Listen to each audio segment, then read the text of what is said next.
గారు బాగున్నారా? Welcome to my channel. Thank you for watching. మన ఇంట్లో నూనె వాడకం ఎక్కువగా వాడుతూ ఉంటాం. నూనె వల్ల ఫ్యాట్ పెరిగిపోతూ ఉంటుంది. చాలా ఇబ్బందికరమైన సమస్యలు వస్తుంటాయి. హెల్త్ పరంగా చాలా సమస్యలు వస్తుంటాయి. అసలు నూనె వాడకుండా ఏది మనం చేయలేం. నూనె వేస్తే ఎంత గుమగుమలాడిపోయి ఆ వాసన, ఆ టేస్ట్ సూపర్‌గా ఉంటాయి. మరి నూనె వాడకం తగ్గించాలి. హెల్త్ బావుండాలి, రుచిగా ఉండాలి. సో, మనం ఏమేం టిప్స్ ఫాలో అయితే కొంచెం ఆయిల్ వాడకం మనము తగ్గిస్తాం.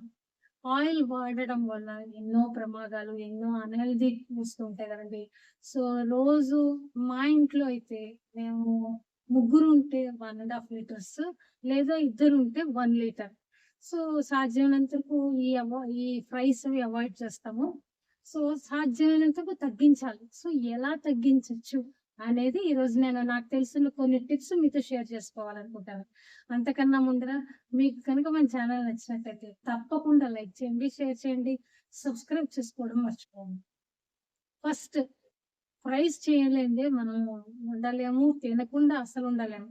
సో, ఫ్రైస్ బదులు పాన్ ఫ్రై పాన్ ఫ్రై అంటే పాన్‌లో మనము ఫ్రై చేసి, ఆయిల్ తక్కువేసి, కొంచెం మూత పెడితే అవి తొందరగా మెత్తబడతాయి. సో, ఏంటంటే ఎక్కువ ఆయిల్ వేయకుండా కొంచెం ఆయిల్ వేస్తే, ఈ పాన్ ఫ్రై వల్ల మనము ఈజీగా కొంచెం ఆయిల్ వాడకం తగ్గించుకోవచ్చు. సో, ఏం చేయొచ్చంటే మనం వేసేసి కొంచెం తాలింపు వేసి మనం మనం చేయాల్సిందల్లా ఏం చేయాలనుకుంటున్నామో అది చేసి దాని మీద కొంచెం మూత పెట్టడమే అంతే. అది కొంచెం మెత్తబడుతుంది. ఈజీగా ఉంటుంది కాబట్టి వెజిటబుల్స్ మెత్తబడతాయి కదండీ! సో, ఆ విధంగా మనము తీసుకోవచ్చు. సో, ఇదొక బెస్ట్ వే టు రెడ్యూస్ అండి. అంటే ఎక్కువ ఆయిల్ పోసేసి ఎక్కువ మనం డీప్ ఫ్రై చేయకుండా ఇదొక పద్ధతి. ఇంకా నెక్స్ట్‌దొచ్చి బేకింగ్.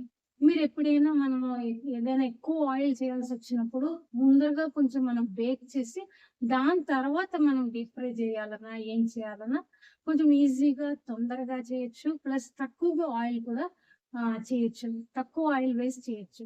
So, సెకండ్‌దొచ్చి baking. సో, ఇక థర్డ్‌దొచ్చేసేసి చాలా మంది చూస్తూ ఉంటాము మనము ఆహ్, ఆవిరి వంట. అంటే మనం సపోజ్ కర్రీ చేయాలనుకున్నాం అనుకోండి. సో, వెజిటబుల్స్ కొంచెం ముందరగానే ఆవిరి మీద కొంచెం ఉడకపెట్టి తర్వాత మనం చేయొచ్చు. సో, ఇలా ఎన్నో ఏది చేయాలనుకున్నా మెయిన్ టార్గెట్ ఏంటంటే ఆయిల్ తగ్గించడం కాబట్టి. సో, ఆవిరి మీద మనం కొంచెం ఉడకపెట్టినట్టయితే మనం ఈజీగా కర్రీస్ చేసుకోవచ్చండి. కొంచెం ఆయిలే సరిపోతుంది. ఇంకా నెక్స్ట్‌దొచ్చేసి మనము ఆయిల్ వేయాలంటే బాటిల్‌తోనే ఇలా పోసేస్తూ ఉంటాం. ఏదైనా వంటలు చేస్తున్నప్పుడు. సో, అలా ఎప్పుడూ చేయకుండా ఖచ్చితంగా ఒక స్పూన్ కనుక మనం పెట్టి ఎంత వేస్తున్నాం? దీనికి 2 స్పూన్స్ అంతే అని అనుకున్నట్టయితే తప్పకుండా మనము ఆయిల్ రెడ్యూస్ చేయొచ్చండి. ఆయిల్ మనము హెల్త్‌కి మంచిది కాదు ఆయిల్ వాడడం వల్ల. సో, సాధ్యమైనంత వరకు తగ్గించడమే బెస్ట్ అండి. సో, ఇంకొకటేంటంటే అప్పడాలు, వడియాలు ఇవన్నీ వేస్తూ ఉంటాం కదా! సో, మా ఇంట్లో అయితే మైక్రోవేవ్‌లో అప్పడాలు మేము వేస్తాము. ఆయిల్‌లో అసలెప్పుడు ఫ్రై చేయమంటే ఎప్పుడో ఒకసారి. అది అకేషన్ ఇప్పుడేదైనా ఫంక్షన్స్ చక్కగా ఎప్పుడైనా అందరూ వచ్చినప్పుడు అలా చేయాలంటే ఆయిల్‌లో ఫ్రై. లేదంటే ఎప్పుడు కూడా మేము ఆహ్, మైక్రోవేవ్‌లోనే చేస్తూ ఉంటాము. సో, ఇదొకటి బెస్ట్ టిప్ అండి. ఇంకా ఎందుకంటే తగ్గించాలి కదా ఆయిల్. ఆయిల్ వల్ల ఎంత ఫ్యాట్ అండి బాబు! అసలు కరగదసలది. దాన్ని కరిగించుకోవాలంటే చాలా కష్టపడుతూ ఉంటాం.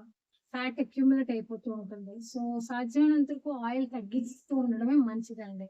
సో, ఇంక నెక్స్ట్‌దొచ్చేసి మనం కొనేటప్పుడు మనము non stick pans, non stick కడాయి ఇలాంటివి కొంటే ఖచ్చితంగా మనం ఆయిల్ తక్కువేస్తే చాలండి.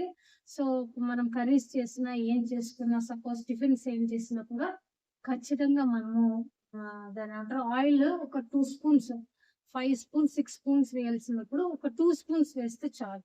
సో, ఆయిల్ వల్ల ఎన్నో కష్టం అండి తగ్గడం కూడాను.